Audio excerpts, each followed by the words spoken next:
আসলে এখানে একটু হিস্টোরি আছে। এখানে আমার ওয়াইফ ছিল বেশি স্পেয়ার ছিল সে। আমার ওয়াইফও ছিল একসাথে। তো দুঃখের সাথে বলতে হয় যে গত বছর উনি মারা গেছে, কমপ্লিট করতে পারেনি। তো এই গ্র্যাজুয়েট ছিল 1 বছর কমপ্লিট, 1 বছর আগেই মারা গেছে। আমরা দুজনে একসাথে ছিলাম আর কি।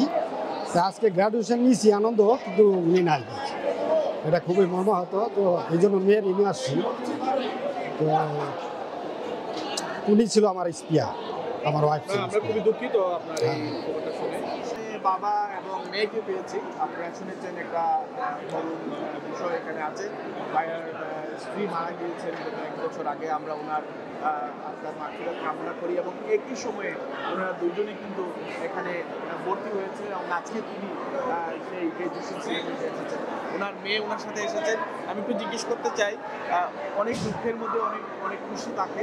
আজকে তাদের এসে খুশির সময়। বাবাকে এরকম দেখতে পেরে আসলে কেমন লাগছে?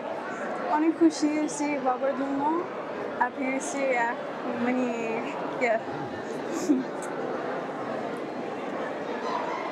অনেক সময় তো আমরা দেখি যে মানে যারা সন্তানরা আছেন যখন ভালো রেজাল্ট করেন, গ্র্যাজুয়েশন পাস করেন, সেই সন্তানদের এক ধরনের ভালো লাগে দেখে বাবারা আসলে মানে অনেক ভালো লাগে।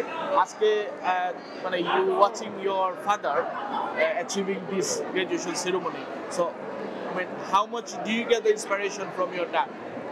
like I really enjoyed watching him like study hard, and yeah, I'm very proud of my dad, and I'm so grateful to have my dad. Yeah. Thank you. No. Would you like to say anything about your mom? Well, it's been difficult lately, but it's been difficult, but she's watching from heaven, and yeah, she's very happy that the graduated happened, and yeah. আমার নাম রনি হুসাইন, আমি Birmingham সাফক university থেকে আসছি। আজ আমাদের বার্মিংহামের কোন university? সাফক university থেকে আসছেন। মানে এখানে যেহেতু আমি দেখতে পাচ্ছি আপনার মাথায় এই মানে গ্র্যাজুয়েশনের সেই মুকুটটা রয়েছে, মানে আপনি কোন সাবজেক্টে পড়াশোনা করেছেন এবং কত বছর পরে আসলে আবার শ্রেণীতে আসা হলো, কেন আসা হলো? আসলে এটা সত্যিকারের অর্থ এটা একটা মনের ব্যাপার।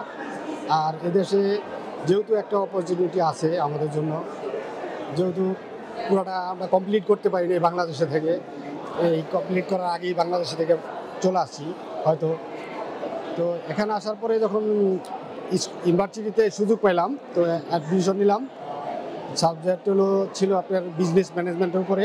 আমার 4 বছরের পর আজকে আমাদের সেরিমনি হলো। খুবই আনন্দের ব্যাপার, তো খুবই ভালো লাগছে যে আসলে এই বয়সে এসে একটা সুন্দর একটা পরিবেশে এবং সুন্দর একটা ফার্স্ট ওয়ার্ল্ডের দেশে এসে ইউনিভার্সিটিতে এই ধরনের একটা কোর্স করলাম। এটা খুব ভালো লাগছে আর কি।